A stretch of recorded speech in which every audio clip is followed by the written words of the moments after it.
Si tu soutiens les convois, tape dans tes mains. Si tu soutiens les convois, tape dans tes mains. Si tu soutiens les convois, si tu soutiens les convois, si tu soutiens les convois, tape dans tes mains. Si tu défends nos enfants, tape dans tes mains. Si tu luttes pour nos enfants, tape dans tes mains. Si tu luttes pour nos enfants, si tu luttes pour nos enfants, si tu luttes pour nos enfants, tape dans tes mains.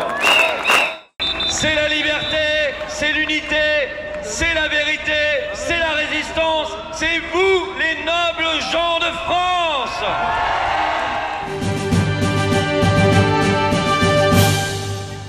Du Var, on vient du Var. C'est combien de kilomètres? 1200.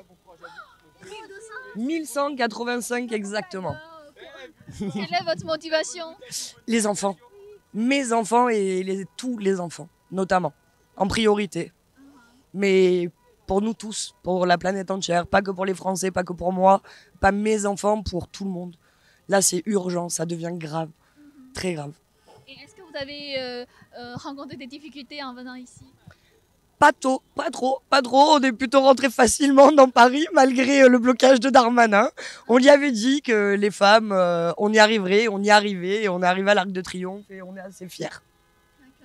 Voilà. Et la préfecture de Paris a interdit ce convoi de la liberté. Ben, en fait, c'est en dissonance, quoi. Liberté, interdiction, il y a quelque chose qui va pas. Voilà, donc ils n'ont pas à interdire quoi que ce soit, on est en démocratie, enfin on est censé l'être et c'est inadmissible ce qui se passe, voilà. Donc à un moment donné, c'est la désobéissance qui prime, voilà. Et quel est votre objectif par exemple aujourd'hui? On veut qu'ils tombent tous, nous, c'est même pas que le pass nazitaire, je dis bien nazitaire, c'est tout, la vérité sur les effets secondaires, la vérité sur l'état profond, la vérité sur ces gouvernements, la vérité sur tout, voilà, sur tout. Sur absolument tout, sur tous les coups qu'ils préparent depuis des décennies contre nous. Voilà, les gens croient que c'est un complot, qu'on est tarés. Non, il suffit juste d'éteindre la télé, de se renseigner, de lire un peu et d'avoir un peu d'esprit critique, un peu logique. Voilà, de garder son âme et sa conscience surtout. Comment vous avez vécu la présence de la police aujourd'hui? Beaucoup d'agressivité, malgré quelques signes quand même assez positifs, de certains discrètement derrière les chefs, mais les bombes lacrymo sans aucune justification. Un monsieur âgé qui s'est fait casser la fenêtre de sa voiture, retiré de force et on a enlevé la voiture. Enfin, voilà, on a l'habitude. Leur jeu, c'est la violence et nous, on est plutôt pour la paix et l'amour. Quel est votre ressenti aujourd'hui avec toutes ces voitures autour de vous? On se sent solidaire et on a vu une humanité incroyable, une solidarité incroyable pendant tout le convoi. L'accueil des gens, ça nous a redonné confiance en l'humain, ce qui n'était pas évident pendant ces 2 ans où ils parlent de distanciation sociale. Alors non, là aujourd'hui on est heureux de se sentir unis, solidaires et que les gens se réveillent. Il faut absolument qu'ils se réveillent, ça devient grave. Et la préfecture interdit cette manifestation. Pourquoi malgré tout, vous êtes là aujourd'hui? Mes droits sont plus importants que 135 € d'amende. Mes droits sont plus importants. Ma liberté est plus importante. Ma vie, ma santé est plus importante. Je considère que ce vaccin n'est pas abouti, que c'est encore en phase expérimentale jusqu'en mai 2023 pour le Pfizer. Je n'ai aucune raison de servir de cobaye à Macron, à Pfizer et à tous ces mondialistes.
C'est l'exemple canadien qui nous a rassemblés.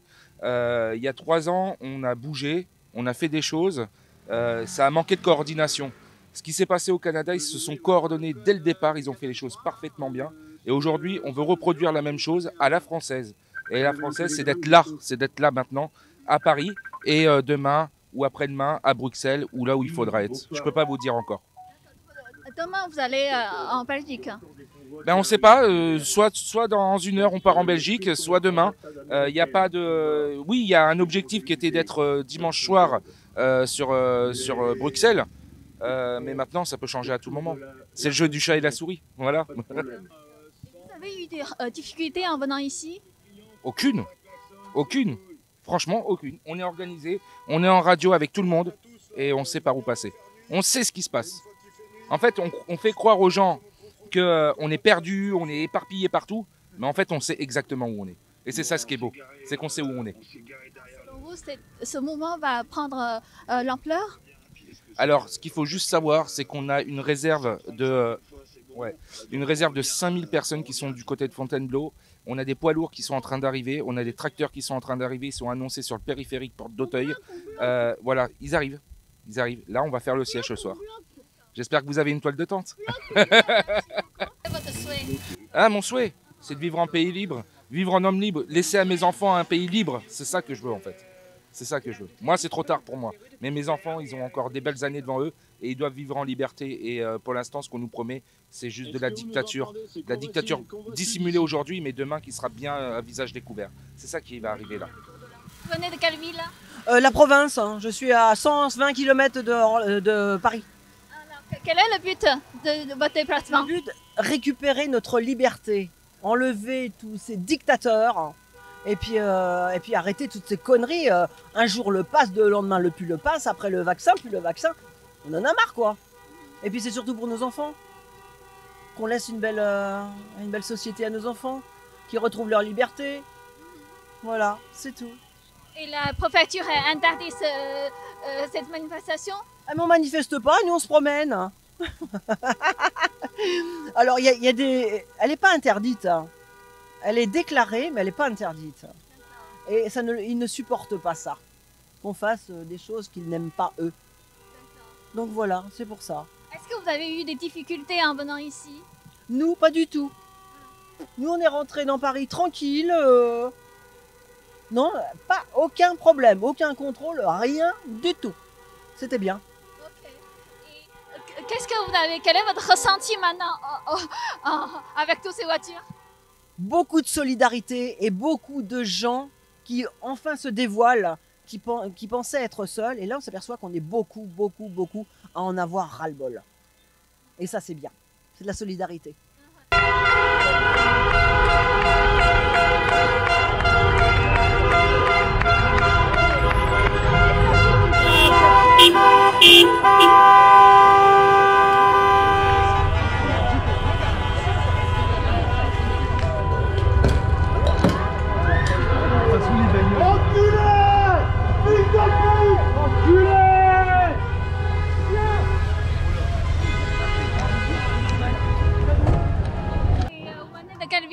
De Rennes, dans la Bretagne. Alors, pourquoi venez ici, si loin? Pour réclamer notre liberté. Ça fait 2 ans que c'est plus possible, il faut que ça change. Donc on vient réclamer notre liberté, il n'y a que par l'action commune et l'effort de chacun que ça peut se passer, je pense. La préfecture de Paris a interdit ce moment de combat de la liberté. Nous sommes des citoyens français, nous réclamons nos droits, notre liberté. Ça ne va pas plus loin que ça. La liberté. C'est très simple. Donc pour vous, aujourd'hui, comment vous avez ressenti toutes les voitures ici ensemble? Beaucoup d'amour, beaucoup d'amour, beaucoup de solidarité. Regardez ça, beaucoup d'amour. C'est ce qui compte, c'est le principal. L'être humain, il est fort, il a besoin d'être ensemble, d'être uni. C'est le principal, il faut s'unir face à notre dictateur. Appelons ce qui est un dictateur. Je viens de Chinon. Chinon, ça fait combien de kilomètres? Bon, environ 300. C'est quoi votre motivation pour venir ici? Non, je suis venu ici pour autre chose. Et en fait, on m'a distribué un petit papier. Et en fait, je suis d'accord avec eux. Voilà, je suis vraiment d'accord avec eux. Sur la totalité. Voilà. Donc Maintenant, on fait partie aussi du convoi de la liberté. Ah bah écoutez, j'ai presque envie. Comment mener le convoi vers la victoire? Ils ont raison, ces gens. On ne nous écoute pas depuis 5 ans. Et maintenant, avec la pandémie, depuis 2 ans. Ils ont absolument raison. Voilà, il faut que le peuple de France retrouve ses droits. La préfecture de Paris a interdit ce moment de convoi de la liberté. Quel est votre avis? Ils interdisent tout en France en ce moment. Ils interdisent tout. On ne peut plus rien faire. Les gens perdent leur travail et ils n'ont pas le droit de manifester. Bah, attendez. On est en France, hein. Voilà, donc je suis pour. Vraiment pour.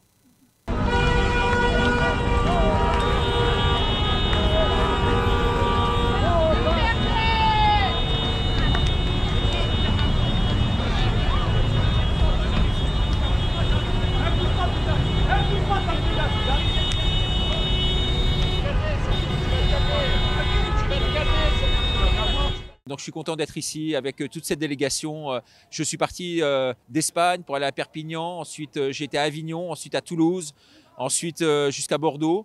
Ensuite j'ai traversé jusqu'à Lyon et puis là je suis à Paris aujourd'hui. Donc j'ai voulu faire tous les convois et voir tous les convois. Aujourd'hui le convoi, comment ça se passe?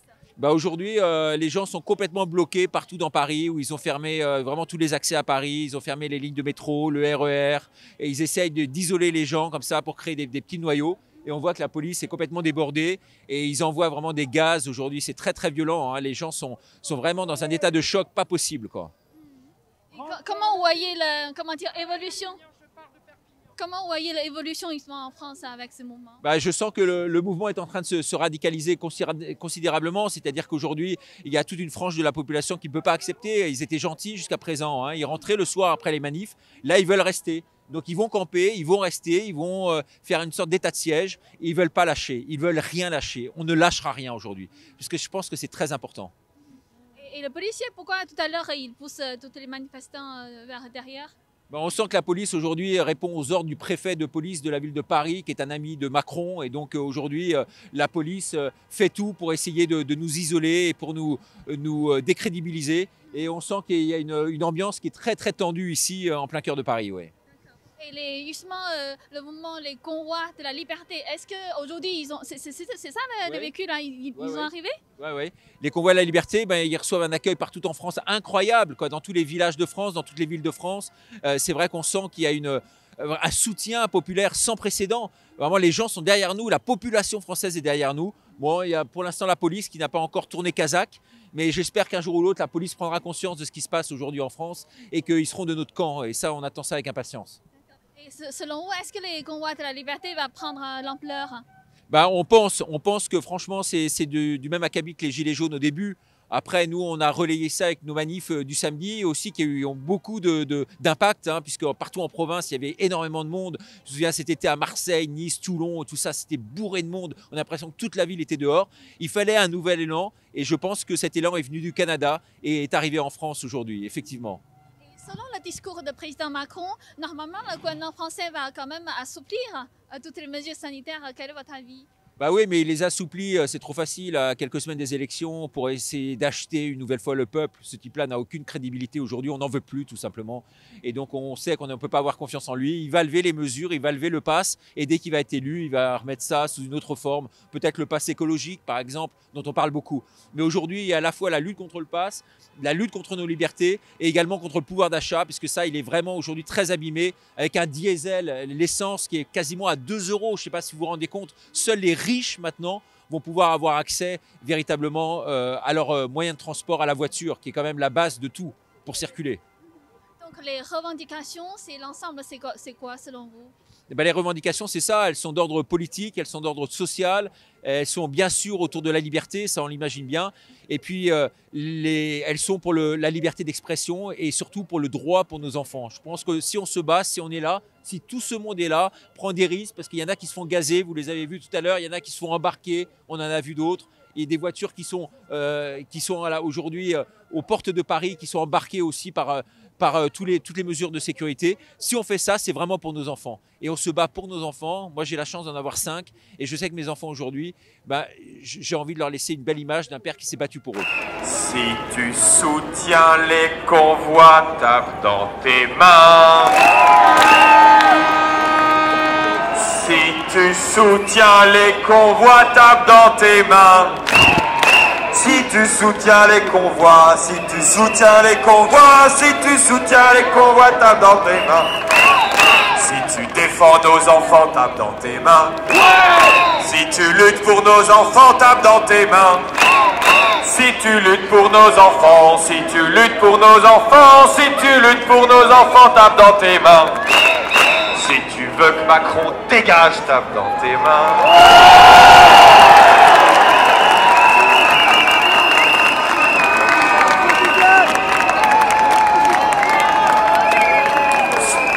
Si tu veux que Macron s'en aille, tape dans tes mains.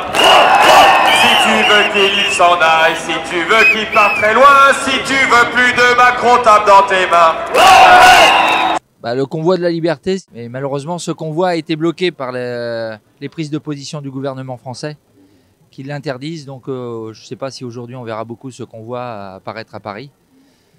Car il y a plus, à mon avis, il doit y avoir plus de policiers à Paris que de manifestations de ce convoi.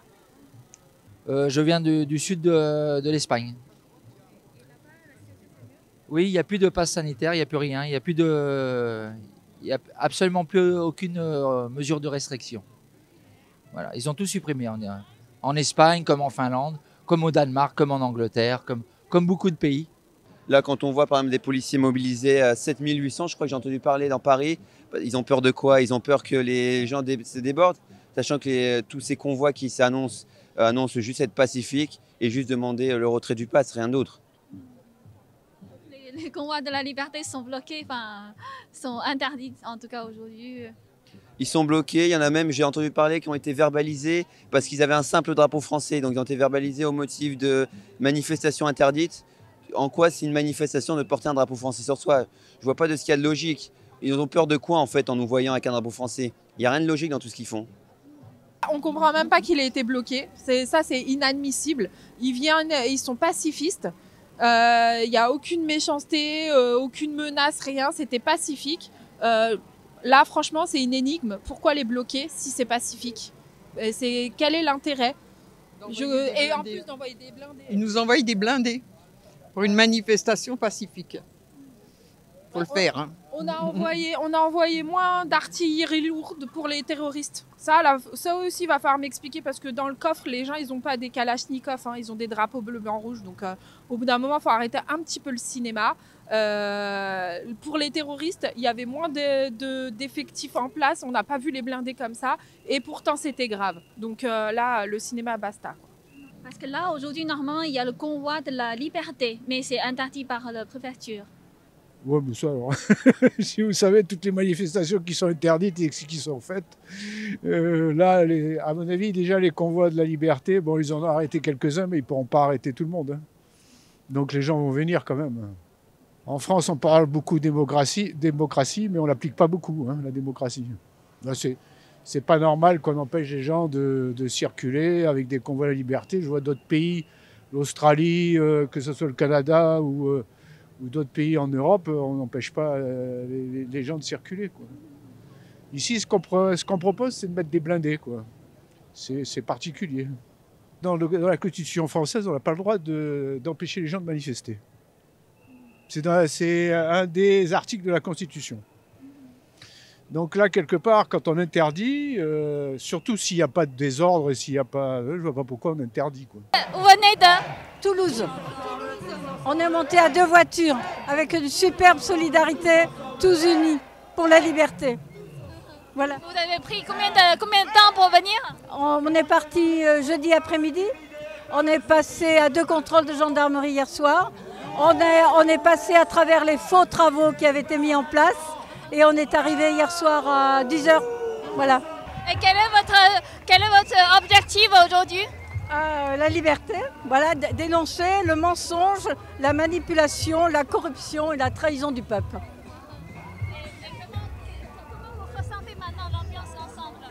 Alors partout où on est allé, il y avait une fraternité extraordinaire. Beaucoup d'accueil, des gens qui comptent sur nous. Et du partage, que du partage. Vous avez senti plus d'humanité?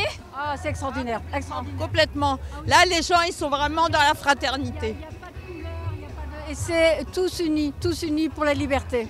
Et c'est que du bonheur, que du bonheur, que du bonheur, que du bonheur, que du bonheur. De la joie, de l'accordéon à Cahors et à Brive, des tambours chamaniques plus haut, enfin vraiment magnifique, magnifique.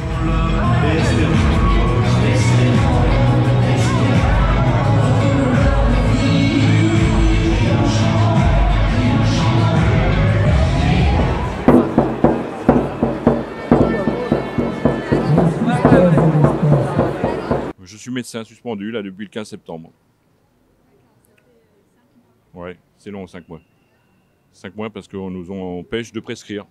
Les traitements contre le Covid, il existe. Il faut rester rationnel. Le traitement existe, seulement on nous a empêché de le prescrire. Voilà. Et je trouve ça inadmissible que les médecins ne soient pas tous dans la rue là pour justement dire qu'on réclame ce droit de prescrire. Parce que nous sommes, nous, le rempart contre les infections. C'est nous qui sommes concernés les premiers quand les gens sont malades. Alors maintenant, les médecins sont juste bons à délivrer des tests et puis à dire aux gens restez chez vous et même pas toujours très gentiment. Voilà, moi je m'insurge contre ça. Je resterai ferme sur mes positions. Voilà. Je réclame ça, moi, qu'on me laisse le droit de prescrire, que la loi du 5 août soit retirée parce qu'elle est injuste. Donc on est exaspéré, c'est pour ça qu'on est là. C'est pas parce qu'on est inconscient, c'est parce qu'on est exaspéré. Voilà, et qu'on a envie que les Parisiens, comme tout le monde, se réveillent. Et disent stop, fini, stop. Ça fait quand même quelques années, on ne parle de plus rien. Tout ce qui n'est pas, sorti par M. Macron et son gouvernement, on n'entend pas parler. C'est plus de la démocratie, c'est de l'oligarchie. Et on s'insurge contre ça. Il n'y a plus de médias qui disent les choses. On est quand même en France, c'est le pays des droits de l'homme. Là, c'est le Conseil. Le Conseil d'État, c'est les garants de notre Constitution. Où sont-ils ?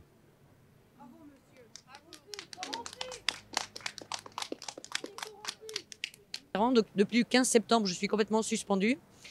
Je n'ai plus d'argent. J'ai été obligée de licencier mes salariés. J'ai un emprunt que je ne peux plus payer. Voilà, c'est toutes les charges monstrueuses qu'il y a dans un cabinet dentaire que je ne peux plus rien faire. Voilà. Il paraît que, en tout cas, le gouvernement français, maintenant, il veut assouplir toutes les mesures sanitaires. Ça vous donne un peu d'espoir? Pas du tout, parce qu'en fait, quand ils assouplissent, ils remettent après. Donc, vu comment ça s'est passé depuis le début, on donne un petit peu, on enlève, puis on donne le double, puis on enlève un petit peu, puis on donne le triple. Donc, ça sert à rien. Tout ça, c'est du blabla. Et je pense que les gens ont ras-le-bol. L'économie a été tuée. Moi, je suis entrepreneur. J'ai perdu 70% de ma clientèle. Je trouve que le gouvernement, à l'heure actuelle, se fiche totalement du citoyen. Quel est votre métier, vous dites? J'ai une entreprise de maintenance industrielle. Et le fait des premières mesures, beaucoup d'usines ont fermé, ont mis leur personnel en chômage technique ou partiel. J'ai perdu la moitié de mes entretiens ou dépannages et maintenance de machines, de ce fait. Donc ce qui représente 70% de mon chiffre d'affaires. Donc maintenant, ma entreprise se trouve dans une situation assez compliquée économiquement. Et comme je n'étais pas dans un commerce essentiel, les aides ne nous ont pas été versées. Parce que nous sommes dans l'industrie et que comme je suis le chef d'entreprise, j'ai rien. J'ai rien. Juste le droit de pleurnicher et c'est tout, quoi.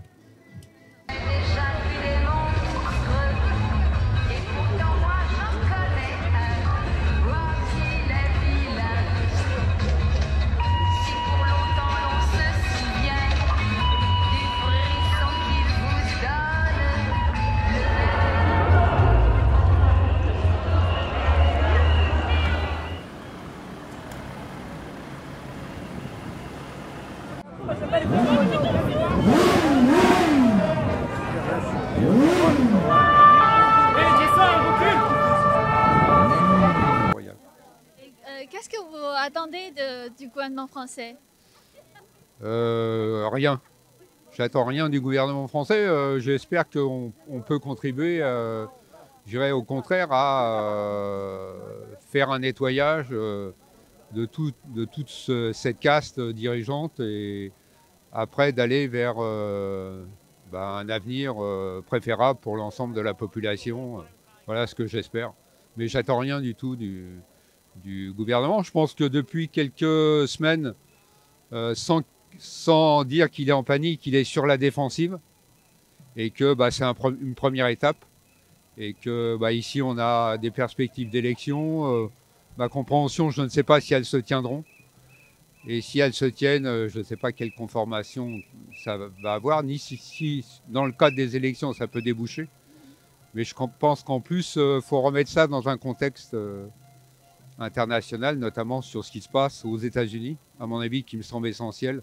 Et à l'heure actuelle, au Canada, avec la marche pour la liberté, ça me semble essentiel. Si effectivement, je pense que Trudeau a été écarté, il y aurait un effet domino sur le réseau mondialiste, donc sur des gens comme Draghi en Italie, Macron en France.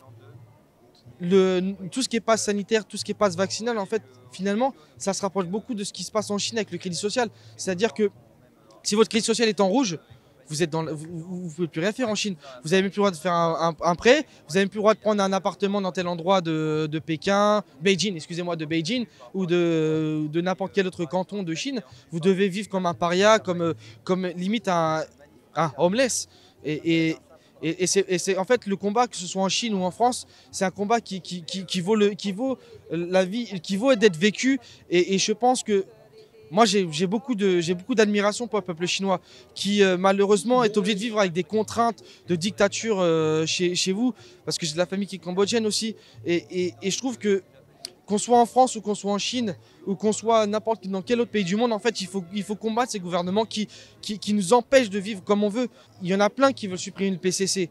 Et je suis en total soutien avec ces personnes-là. Et j'encourage énormément les Chinois qui sont très courageux de résister face à cette dictature chinoise. Et franchement, force à vous. Et je pense que cette année du Tigre d'eau sera votre année, les Chinois. Ce sera votre année et j'en suis convaincu. Vous allez faire de grandes choses, le peuple chinois. Parce que si vous renversez votre gouvernement, vous allez prouver plein de choses. Vous allez récupérer votre souveraineté. Vous allez devenir un peuple libre. Et vive la Chine libre. Vive le peuple chinois libre. Si tu veux ta liberté, tape dans tes mains. Si tu veux ta liberté, tape dans tes mains. Si tu veux ta liberté, si tu veux ta liberté.